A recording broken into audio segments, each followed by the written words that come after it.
അവസാനം കോൺഗ്രസ് അവരുടെ നിലപാട് ബി.ജെ.പിയുടെ മുഖത്ത് നോക്കി പറഞ്ഞിരിക്കുകയാണ്.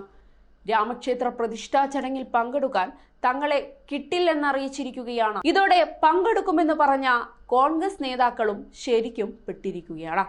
RSS BJP പരിപാടിയാണ് പ്രതിഷ്ഠാ ചടങ്ങ് എന്ന വിലയിരുത്തലിനെ തുടർന്നാണ് ഈ തീരുമാനം. അധ്യക്ഷൻ മല്ലികാർജ്ജുൻ ഖാർഗെ, മുൻ അധ്യക്ഷ സോണിയാഗാന്ധി, ലോക്സഭയിലെ പ്രതിപക്ഷ നേതാവ് അധീർ രഞ്ജൻ ചൗധരി എന്നിവരെ രാമക്ഷേത്ര ട്രസ്റ്റ് പ്രതിഷ്ഠാ ചടങ്ങിലേക്ക് ക്ഷണിച്ചിരുന്നു. ജനുവരി 22-നാണ് പരിപാടി നടക്കുന്നത്. മതം വ്യക്തിപരമായ കാര്യമാണ്. എന്നാൽ RSSഉം BJPയും അയോധ്യയിലെ ക്ഷേത്രത്തിന്റെ രാഷ്ട്രീയ പദ്ധതിയാണ് പണ്ടേ ഉണ്ടാക്കിയത്. അപൂർണമായ ക്ഷേത്രത്തിന്റെ ഉദ്ഘാടനം BJPയുടെയും RSSന്റെയും നേതാക്കൾ തെരഞ്ഞെടുപ്പ് നേട്ടത്തിനു വേണ്ടി കൊണ്ടുവന്നതാണ് എന്നാണ് കോൺഗ്രസ് അവരുടെ പ്രസ്താവനയിൽ പറഞ്ഞിരിക്കുന്നത്. 2019 സുപ്രീം കോടതി വിധിയെ അനുസരിക്കുകയും ശ്രീരാമനെ ബഹുമാനിക്കുന്ന ദശലക്ഷക്കണക്കിന് ആളുകളുടെ വികാരങ്ങളെ മാനിക്കുകയും ചെയ്യുന്നുവെന്നും കോൺഗ്രസ് വ്യക്തമാക്കുന്നുണ്ട്. മല്ലികാർജ്ജുൻ ഖാർഗെ, സോണിയാഗാന്ധി, അധീർ രഞ്ജൻ ചൗധരി എന്നിവർ RSS BJP പരിപാടിയിലേക്കുള്ള ക്ഷണം ആദരപൂർവ്വം നിരസിക്കുകയാണ് എന്നും പാർട്ടി പ്രസ്താവനയിൽ പറയുന്നുണ്ട്. കഴിഞ്ഞ മാസമാണ് മല്ലികാർജ്ജുൻ ഖാർഗെ, സോണിയാഗാന്ധി, അധീർ രഞ്ജൻ ചൗധരി എന്നിവർക്ക് ചടങ്ങിൽ പങ്കെടുക്കാനുള്ള ക്ഷണം ലഭിച്ചത്.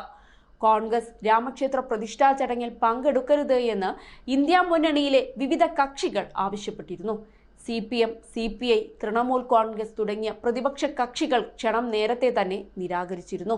എന്നാൽ കോൺഗ്രസ് വ്യക്തമായ നിലപാട് അപ്പോഴും സ്വീകരിച്ചിരുന്നില്ല. ഇത് കേരളത്തിലെ മുസ്ലിം ലീഗ് അടക്കമുള്ള ന്യൂനപക്ഷ കക്ഷികളിൽ അതൃപ്തിയുണ്ടാക്കി.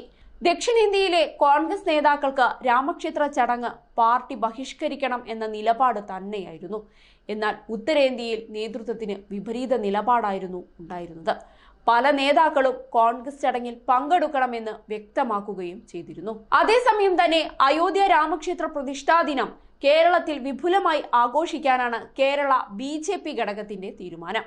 ആഘോഷങ്ങളുടെ ഭാഗമായി അന്നേ ദിവസം കേരളത്തിലെ ക്ഷേത്ര പരിസരത്ത് BJP പ്രവർത്തകർ ശുചീകരണ പ്രവർത്തനം നടത്തുമെന്നും വീടുകളിൽ വിളക്ക് തെളിയിക്കുമെന്നുമാണ് K. സുരേന്ദ്രൻ കഴിഞ്ഞ ദിവസം പറഞ്ഞത്. എന്നാൽ പ്രതിഷ്ഠാ ദിനം ആഘോഷിക്കാൻ കേരളത്തിലെ കോൺഗ്രസ് എന്തിനാണ് മടിച്ചു നിൽക്കുന്നതെന്നും BJP സംസ്ഥാന അധ്യക്ഷൻ ചോദിക്കുന്നുണ്ട്.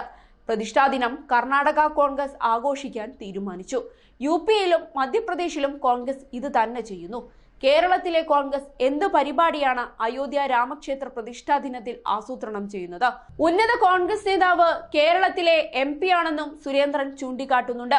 ഹിന്ദു വികാരത്തിന് എതിരാണോ കോൺഗ്രസ് എന്ന് സംസ്ഥാനത്തെ കോൺഗ്രസ് നേതാക്കൾ വ്യക്തമാക്കണമെന്നാണ് സുരേന്ദ്രൻ ആവശ്യപ്പെട്ടിരിക്കുന്നത്. ആരുടെ സമ്മർദ്ദത്തിന് വഴങ്ങിയാണ് കേരളത്തിലെ കോൺഗ്രസ് അയോധ്യ ദിനം ആഘോഷിക്കാത്തതെന്നും ചോദിച്ചിരുന്നു സുരേന്ദ്രൻ. ഏതായാലും രാമക്ഷേത്രത്തിന്റെ പ്രതിഷ്ഠാ ചടങ്ങിൽ കോൺഗ്രസ് നേതൃത്വം പങ്കെടുക്കുന്നില്ല എന്ന് തീരുമാനമെടുത്തിരിക്കെയാണ് കർണാടകയിലെ കോൺഗ്രസ് സർക്കാരിന്റെ ഈ ഉത്തരവെന്നതും ശ്രദ്ധേയമാണ്.